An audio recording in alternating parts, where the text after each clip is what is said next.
Good morning. This is the Outdoor Artist with an update on the putting green that we've been working on for the last several months. It was planted about May 1st. This is nearly the last day in June, and you can see that the putting green is at least starting to come in.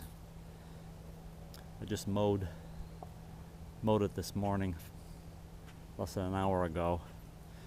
You can also see it has some bare spots still, so this did not come in as thoroughly as I would have liked,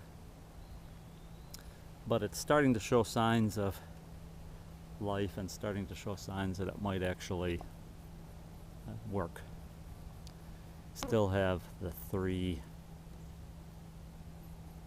watering spigots, although we've moved them around a little bit. There's one on the far side that covers this area, one up near those arborvitae in that straw that you see there, and then one near the raised bed, and they can pretty much cover the whole green.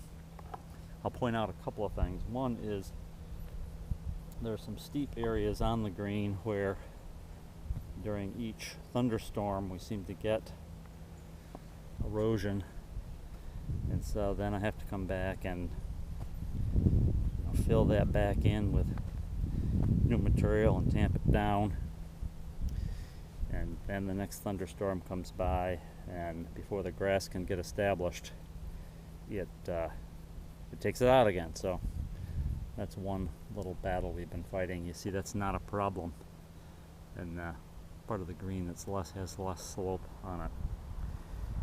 The other problem that you see that we're dealing with on a steady basis is weeds.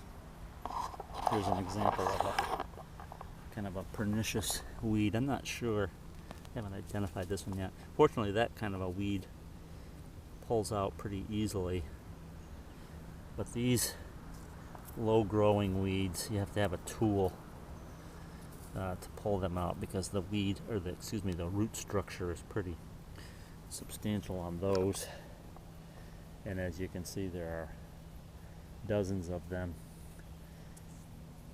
trying to establish themselves on the green.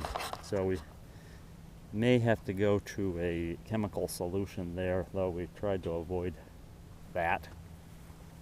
That may be the way we have to go in order to control those, because they're growing faster than we can control them. You can see we thought maybe when we cut, which is a 1/4 inch we're cutting to right now, pretty low cut, that would take care of some of the weeds. However, you can see that weed right there, I just mowed to a 1/4 inch, and that's still in good shape, so it can grow pretty low itself,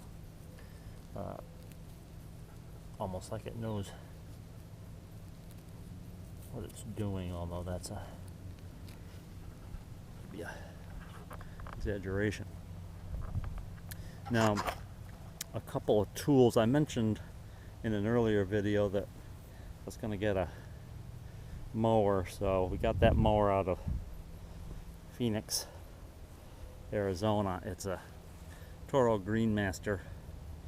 The identifier is a Flex 2100. Now the 21 just refers to the 21 inches of cutting width.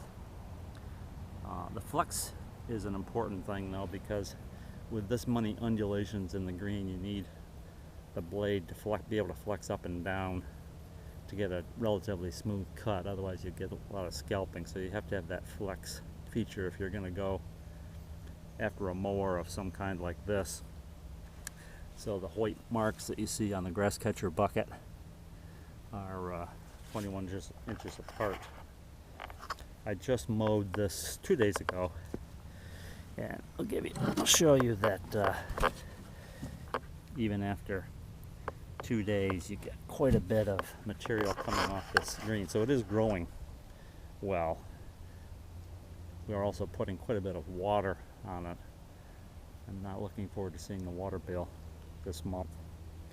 So that's a new tool, new to us.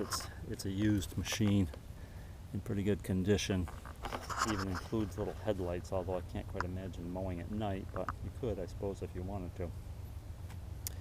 So that's the Toro Greenmaster. They did sharpen the blades for me at the dealer in Scottsdale, so that was a big help, and it should last roughly a season, and I'll have to have them resharpened locally here. I should also mention that this machine weighs over 300 pounds, so this is a beast, and you really need to learn to use the machine and let it do the work, because if you try to push it and force it around by yourself, you're going to have issues. While I'm here, I'll also point out the raised bed.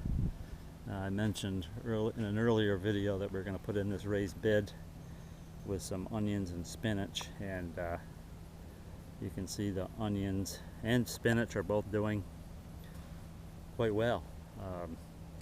We also put in a currant bush down here in the corner because it was hidden down behind the garage, and that seems to like the new location. Also have a solar panel in place ready to go for future electrical fencing project, which will help to protect the putting green. So that's a look at the putting green as it stands at the end of June. And once we get a little bit more progress here, we'll be back with another update. This is the Outdoor Artist signing off.